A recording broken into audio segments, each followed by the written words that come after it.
I never imagined my life would change so drastically on a single summer night.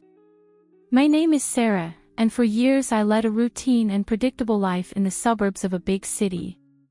Married for 15 years to Richard, a workaholic executive, I spent my days taking care of the house and occupying my time with solitary hobbies to fill the void that was growing in our relationship. Our house was in a quiet neighborhood, surrounded by neighbors we barely knew beyond polite nods. It was in this monotonous setting that everything began to change when new residents moved into the house next door. I clearly remember the day I first saw them. I was watering the plants in my small garden when a moving truck stopped at the entrance of the neighboring house. A man of about 40, tall and broad-shouldered, got out of the driver's side. His graying hair at the temples gave him a distinguished air, and his warm smile immediately brightened the environment. "Hello. I'm Greg, your new neighbor," he introduced himself, approaching the fence that separated our properties. "It's a pleasure to meet you." I felt a slight blush on my cheeks as I replied, "Welcome. I'm Sarah. I hope you like the neighborhood." In the days that followed, I gradually got to know Greg and his teenage daughter, Lily. He was a widower, having lost his wife to an illness a few years ago. They moved to our city in search of a new beginning, away from the painful memories of the past. As the weeks passed, Greg and I developed an unexpected friendship. We started talking more frequently, exchanging stories about our lives while tending to our respective gardens. His presence brought a light that I didn't realize was missing in my life. Richard, my husband, barely noticed the arrival of the new neighbors. His long hours at the office and frequent business trips kept him distant not only physically but emotionally. Our communication had been reduced to brief text messages and superficial conversations during dinner when he was home. It was during one of those lonely nights that Greg invited me for coffee on his porch. I hesitated initially, aware that it might seem improper, but the prospect of pleasant company was too tempting to refuse. That night marked the beginning of a transformation in me. Sitting on his porch, under the starry sky, Greg and I talked for hours. We spoke about our dreams, fears, and regrets. For the first time in years, I felt truly heard and understood. "You know, Sarah," Greg said in a moment of contemplative silence, "sometimes life presents us with unexpected opportunities to rediscover who we are." His words resonated deeply within me, awakening feelings that had long been dormant. I realized it wasn't just loneliness that bothered me, but the feeling of having lost my own identity over the years.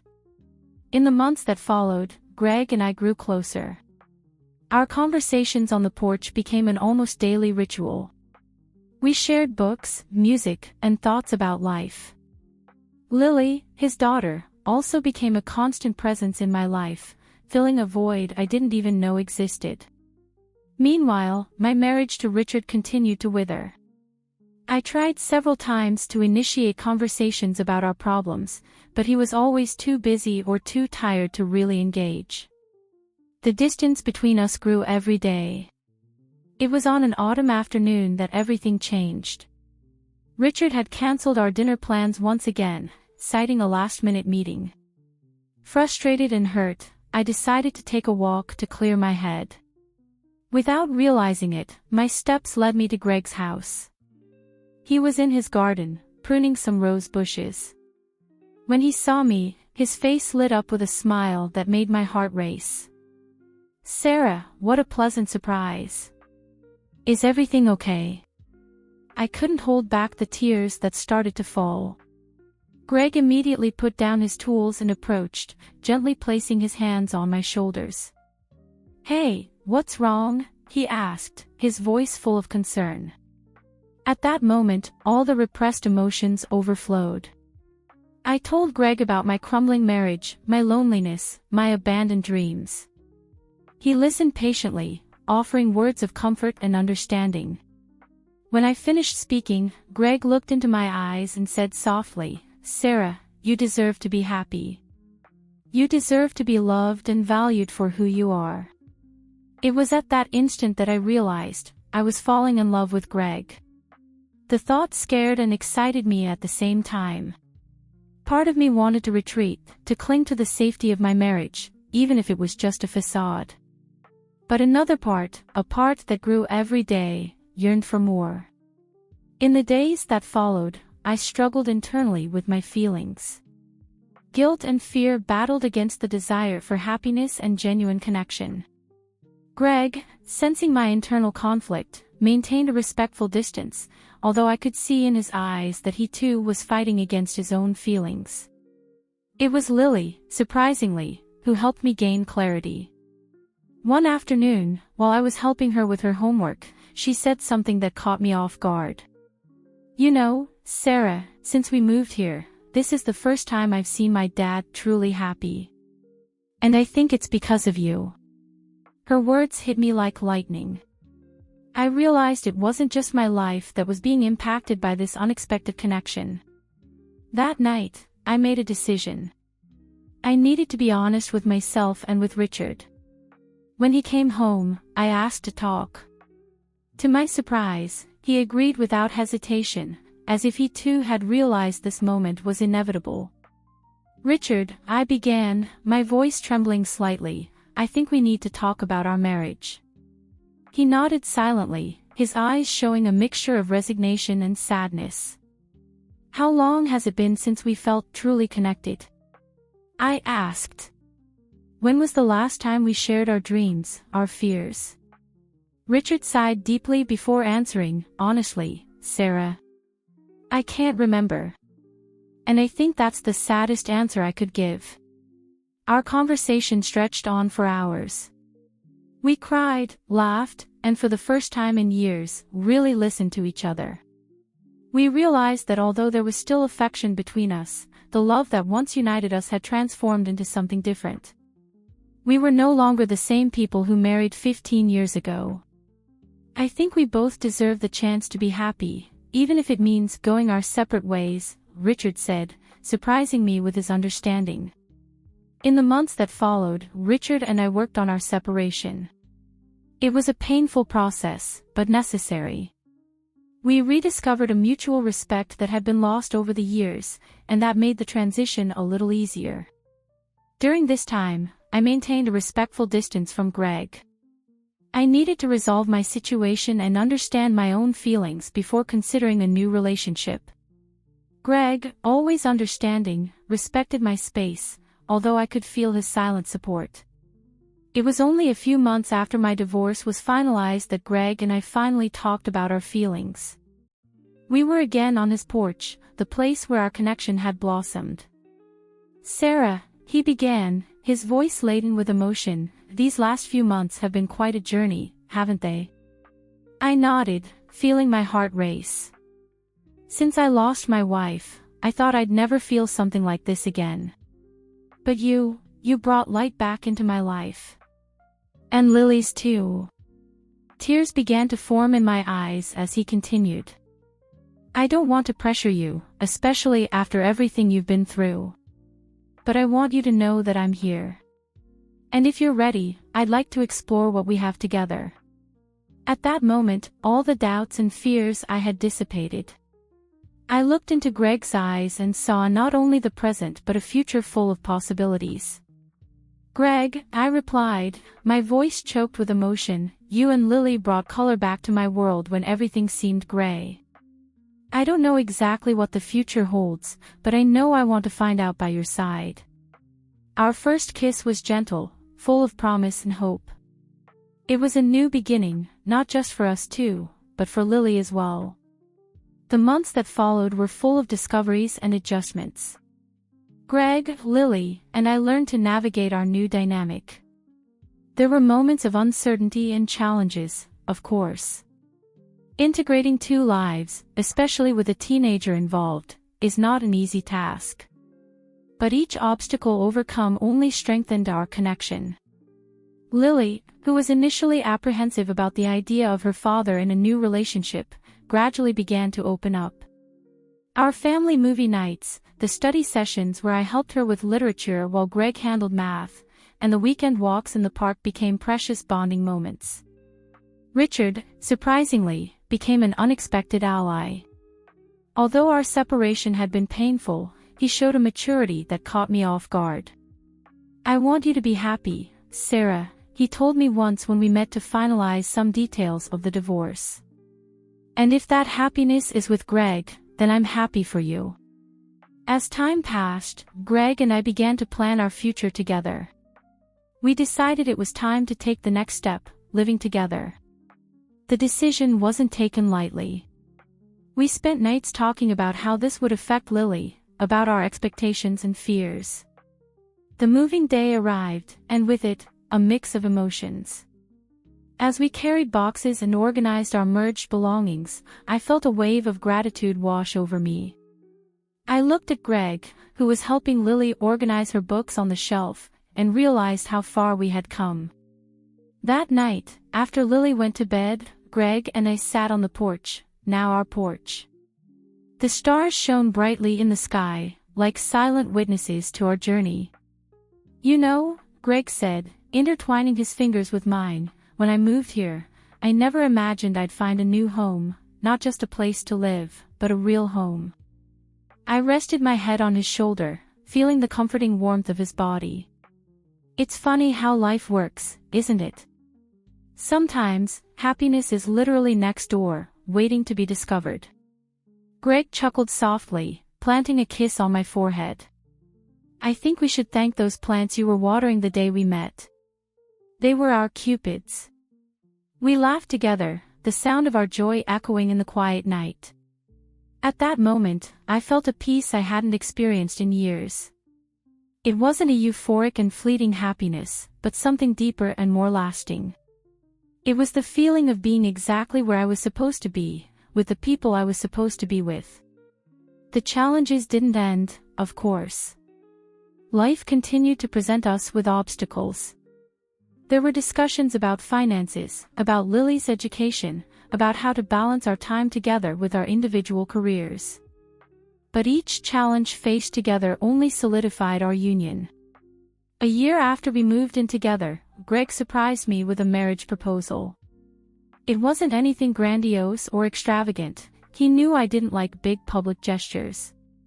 Instead, it was intimate and meaningful.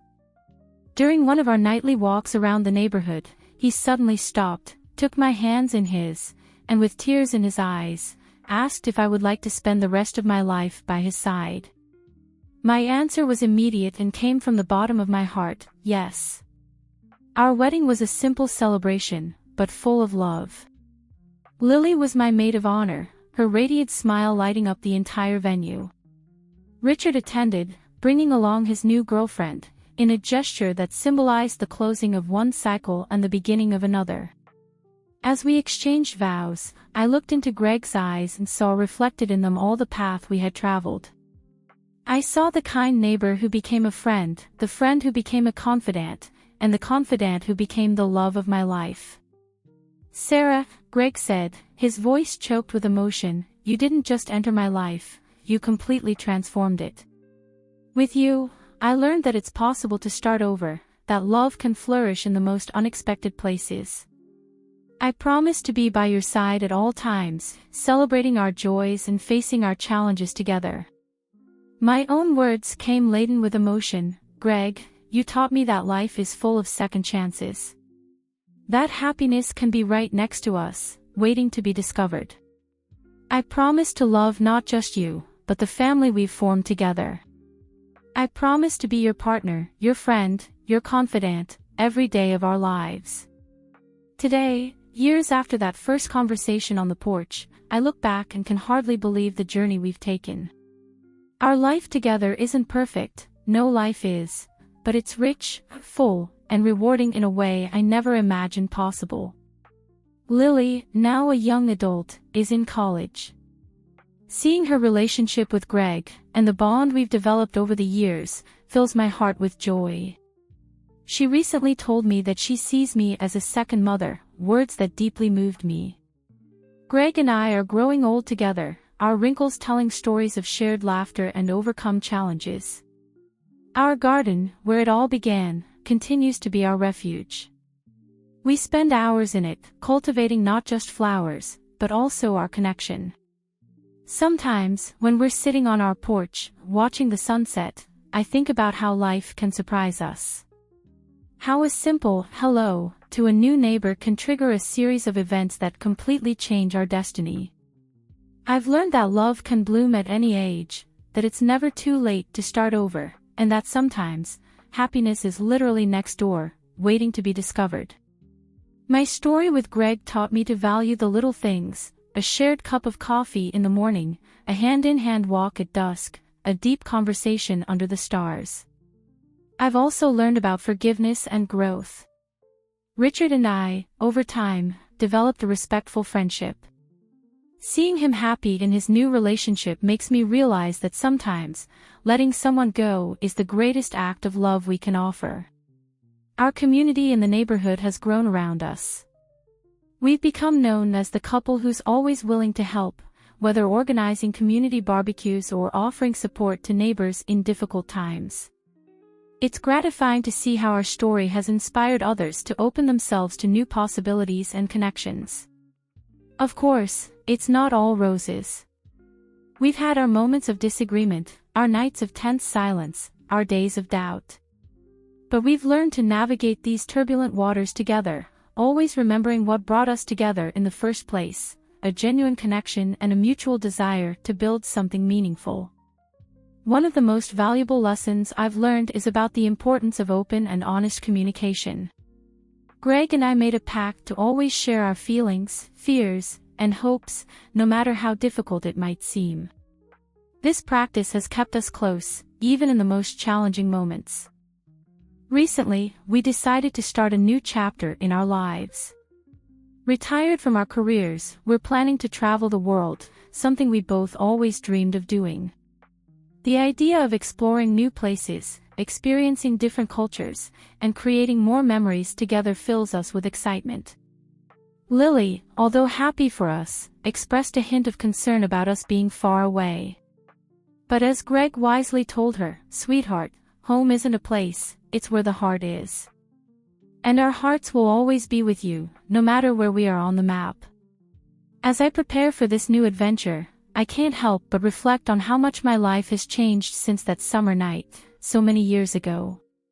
If someone had told me then that I would find true love, a new family, and a life full of joy simply by talking to my neighbor, I would have laughed in disbelief. But here I am, about to embark on a journey around the world with the man who entered my life in the most unexpected way possible. Our story has taught me that love can appear in the most surprising moments and places. That it's never too late to open your heart to new possibilities. And that sometimes, the greatest adventure of your life can begin with a simple hello over the garden fence. I look at Greg, who is packing our bags for our first big trip, and feel my heart overflow with love and gratitude. Our story isn't perfect, but it's ours. And I wouldn't change anything about it. As the sun sets in our backyard for the last time before we leave on our new adventure, I feel a deep peace. I don't know what the future holds for us, but I know that as long as we have each other, we can face anything. And so, with a heart full of love and eyes turned to the horizon, I'm ready for the next chapter of our story. A story that began with a casual glance over the garden fence and continues to unfold in ways we could never have imagined. Because, in the end, I realized that true love isn't just about finding the right person, but about choosing to be with that person every day, through the ups and downs of life. It's about growing together, supporting each other, and building a life full of meaning and joy. And with Greg by my side, I know that each day will be a new opportunity to love, learn, and live fully. Our journey is far from over. In fact, I feel like we're just getting started.